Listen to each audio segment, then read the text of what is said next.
suis Rémi Luglia, je suis président d'une association de protection de la nature qui s'appelle la Société nationale de protection de la nature, qui va gérer notamment en Provence la réserve de Camargue. En fait, on l'a créée en 1927. Presque 100 ans tout de même, c'est plutôt sympa.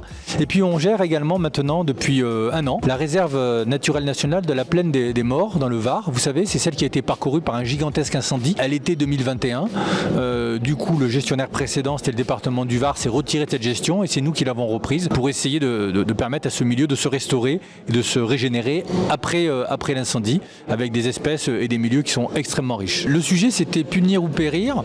Le droit de l'environnement peut-il sauver la biodiversité?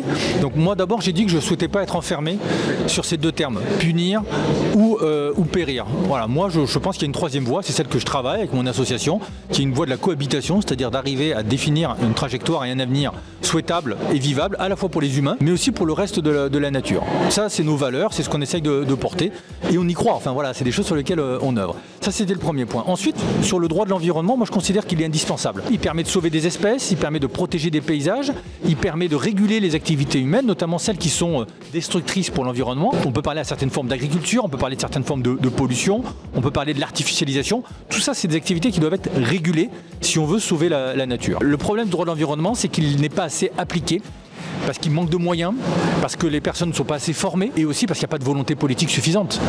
Très clairement, on voit des stratégies qui ne sont pas publiées, on voit des directives nationales qui sont données qui ne sont pas suffisamment claires. Donc là, il y a une prise de conscience par les décideurs politiques qui n'est pas suffisante et qui ne permet pas d'appliquer le droit de l'environnement.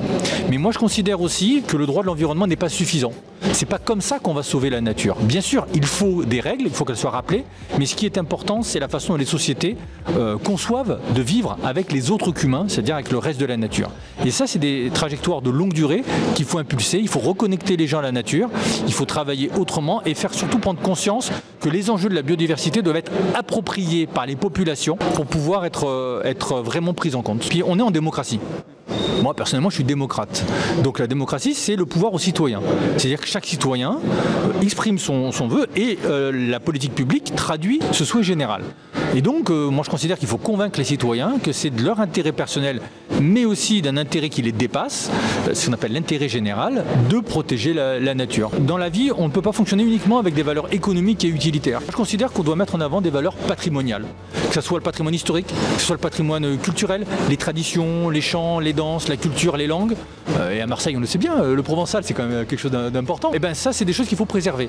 Et il y a aussi des valeurs à attribuer à des êtres vivants, différents des humains, qui ont le droit d'exister et à qui on donne les bonnes conditions pour qu'ils puissent exister. Puis continuons à œuvrer tous ensemble pour ce monde à la fois plus respectueux de la biodiversité et plus doux aussi pour les humains.